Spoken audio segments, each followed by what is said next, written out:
Hello students, my name is Khazi Khadiruddin. In last lecture, we have see the law of demand.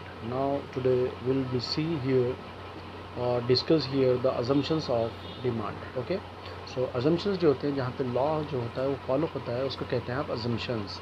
Okay, तो there are to be certain assumptions is based on your demand. It's to be discussed in this chapter, in this point. Okay, so first point of your assumptions is constant level, यानी आप इसमें देख सकते हैं कि अगर आपका law जैसा कि वैसा होना चाहिए तो उसके लिए प्राइस क्या होना चाहिए, कांस्टेंट होना चाहिए, यानी अनचेंज होना चाहिए. तो first point is your the constant level of income. Yes, जो इनकम है आपकी वो क्या होना चाहिए, कांस्टेंट होना चाहिए.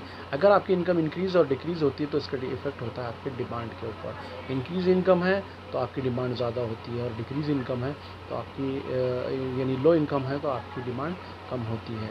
तो इनकम विल भी कांस्टेंट होना चाहिए, यानी लॉ के लिए इनकम क्या होना चाहिए, constant. Now second point is no changes in the size of population. Yes, population it's also a very play a vital role to be changing in demand of our country.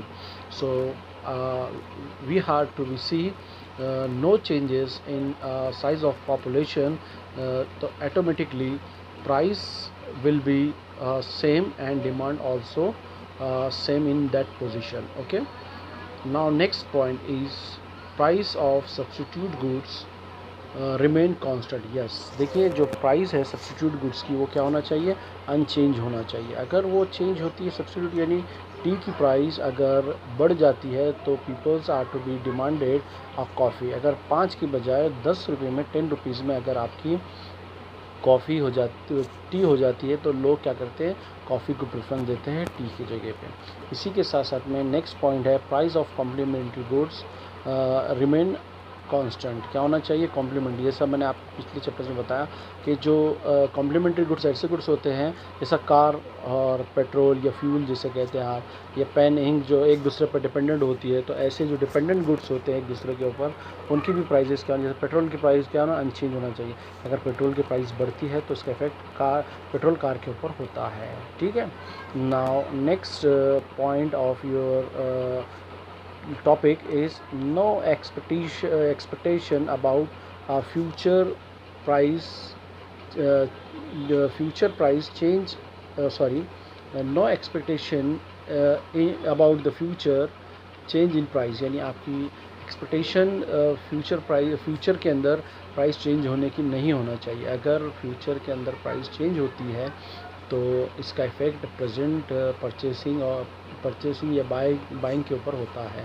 जैसा ही price पता चल गया है कि price बढ़ने वाली है तो लोग क्या करते हैं, ज़्यादा परचेस करके रख लेते हैं.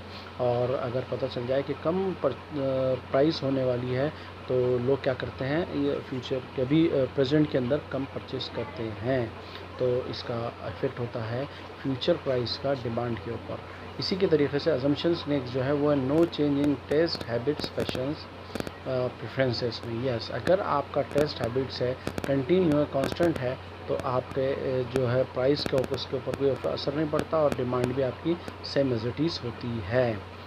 और उसके बाद जो है आपका लास्ट पॉइंट है no changes in taxation policies. Yes, government also play a very important role to the making of the price because the price is also depending upon the taxation policies of the government.